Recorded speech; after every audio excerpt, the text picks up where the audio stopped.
En octobre 2025, l'économie française traverse une zone de turbulence. Alors que la croissance reste faible, à peine 0,6% prévue cette année, les Français doivent faire face à des échéances fiscales comme la taxe foncière à payer avant le 20 octobre.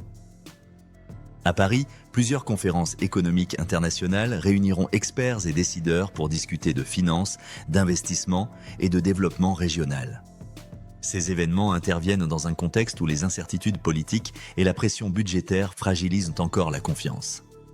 Octobre s'annonce donc comme un mois crucial pour observer les premiers signaux d'un éventuel redressement ou d'un nouvel essoufflement. Politique. Octobre 2025 s'est marqué par des rendez-vous politiques symboliques et décisifs. Le 9 octobre, Robert Badinter fera son entrée au Panthéon, un hommage fort à la mémoire de celui qui porta l'abolition de la peine de mort. En parallèle, des élections législatives partielles se tiendront dans le Tarn et Garonne, test important pour mesurer la stabilité du gouvernement, déjà fragilisé par une majorité incertaine. Enfin, la question du budget et les tensions sociales maintiennent une atmosphère tendue. Entre commémoration, scrutin et instabilité parlementaire, la France vit un mois d'octobre à la fois symbolique et sous pression. Guerre et défense. En octobre, la France et ses partenaires européens se réunissent pour relancer le programme du futur avion de combat, le FCAS. Ce projet de plus de 100 milliards d'euros, porté avec l'Allemagne et l'Espagne, symbolise la volonté d'une défense européenne indépendante. Mais derrière les annonces, les négociations restent tendues, leadership industriel, partage technologique et calendrier serré. La revue nationale stratégique 2025, publiée cet été, souligne déjà la menace d'un conflit majeur en Europe d'ici 2030. Dans ce climat, chaque décision compte. Octobre devient un moment clé pour préparer l'avenir militaire de la France et de l'Europe. Climat. Contrairement aux mois précédents marqués par des canicules, octobre 2025 ne devrait pas connaître d'événements climatiques majeurs.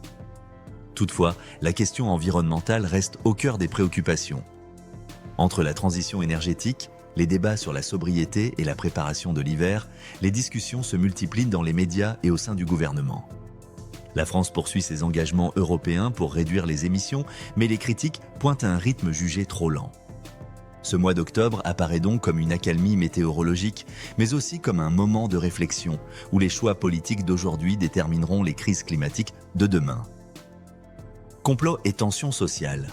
Le climat social reste électrique en France. Après la mobilisation du 10 septembre, les tensions pourraient se poursuivre en octobre. Critique du budget, appel à la démission de Macron et dénonciation d'un système politique en crise. Dans ce contexte, les fake news circulent largement, alimentant soupçons et divisions. Les commémorations internationales sont parfois détournées, donnant naissance à des récits complotistes qui brouillent la réalité.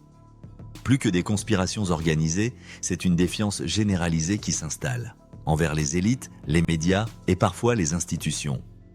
Octobre s'annonce donc tendu, entre contestation sociale et guerre de l'information. Et vous, qu'en pensez-vous? Fiction ou vision d'avenir? Partagez votre point de vue dans les commentaires.